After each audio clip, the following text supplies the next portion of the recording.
Bonjour à tous, j'espère que vous allez bien. Aujourd'hui, on se retrouve pour une nouvelle vidéo. Comme vous avez pu le voir dans le titre, il s'agit de la palle à l'October. Donc à l'October, qu'est-ce que c'est?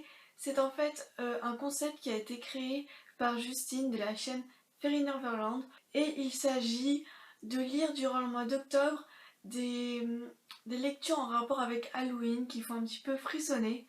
Donc si vous voulez en savoir plus, je vous mettrai le lien de la dernière vidéo de Justine sur son Halloctober et vous pourrez en apprendre un peu plus sur ce concept. Pour le mois d'octobre, je voulais vraiment lire des lectures qui changent de d'habitude, qui fassent un petit peu frissonner, qu'on reste dans l'ambiance d'Halloween.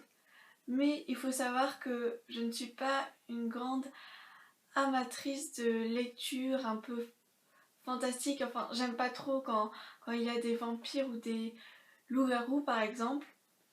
Donc je n'ai pas beaucoup de livres dans ma bibliothèque en rapport un peu avec tous ces créatures un peu fantastiques. Bien entendu, si vous avez des livres un petit peu fantastiques qui pourraient me dissuader et me pousser à lire des livres sur des créatures comme les loups-garous et les vampires, n'hésitez pas à me le dire en commentaire, peut-être que je sauterai le pas. Pour commencer, je vais vous présenter un livre qui a été chroniqué dimanche, mais que à l'heure où je tourne cette vidéo, je n'ai pas terminé, j'en suis à un peu plus de la moitié. Il s'agit de l'affaire Amanda.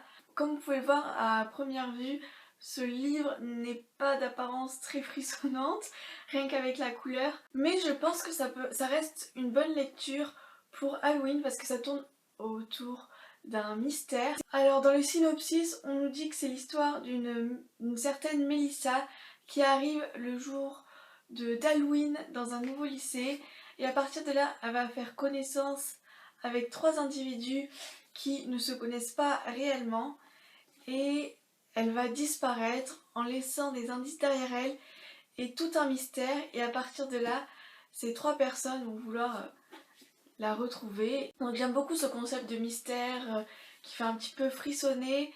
Là, au niveau de la lecture, on tourne un petit peu, on se demande si il va se passer quelque chose de surnaturel ou pas. Ce que j'apprécie énormément également dans ce roman, c'est que le lecteur est réellement impliqué dans l'histoire. Il suit un petit peu les mystères. Par exemple, on nous propose un site internet que j'irai voir après la lecture, bien entendu, histoire de pas me faire dévoiler la fin ou quoi que ce soit. Ensuite, comme vous pouvez le voir juste ici, voilà, je vous le montre.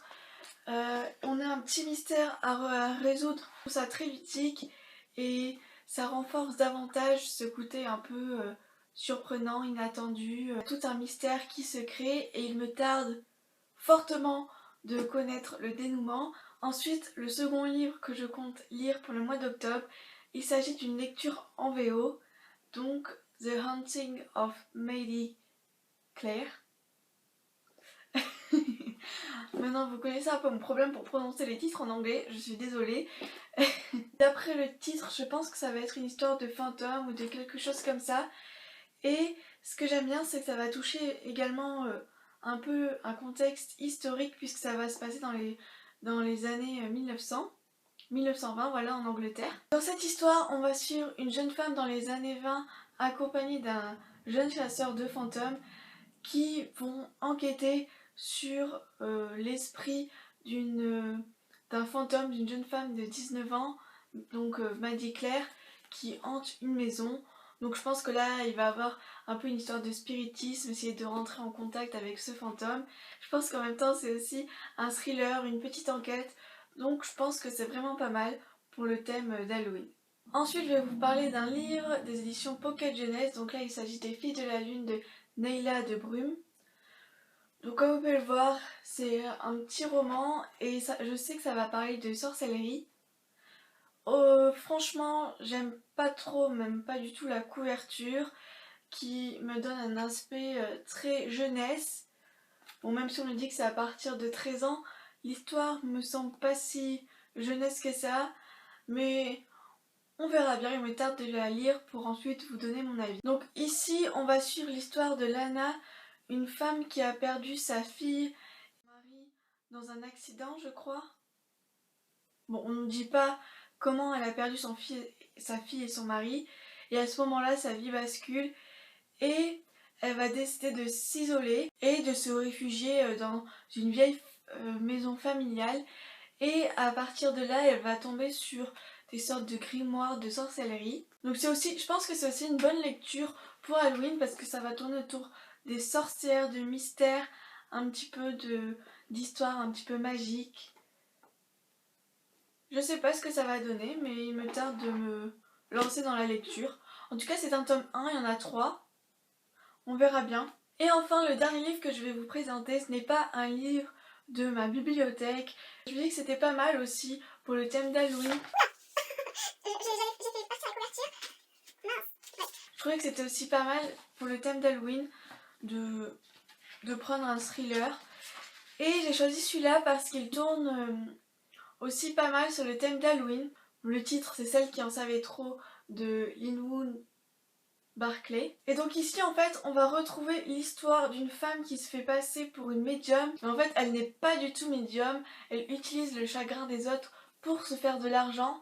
Mais il se trouve que un certain Weddell Garfield va venir la trouver et bizarrement toutes les visions qu'elle va prédire vont se révéler vraies. Et donc à partir de là je pense qu'il va se jouer... Oula attendez je reprends, j'ai la voix complètement cassée. Et donc à partir de là je pense qu'il va se jouer une énigme autour de ces deux personnages. Je pense que ça peut être pas mal pour le thème d'Halloween puisque ça tourne encore autour des esprits, des visions, etc. Donc voilà, cette vidéo est terminée, c'est tout pour ma palle d'Halloween. Si vous aussi vous avez prévu de lire des livres durant le mois d'octobre en rapport avec Halloween, n'hésitez pas à mettre votre sélection de livres en commentaire. J'espère que ça vous aura plu. On se retrouve très bientôt pour une nouvelle vidéo. Je vous embrasse fort et merci encore d'avoir visionné cette vidéo. Bye!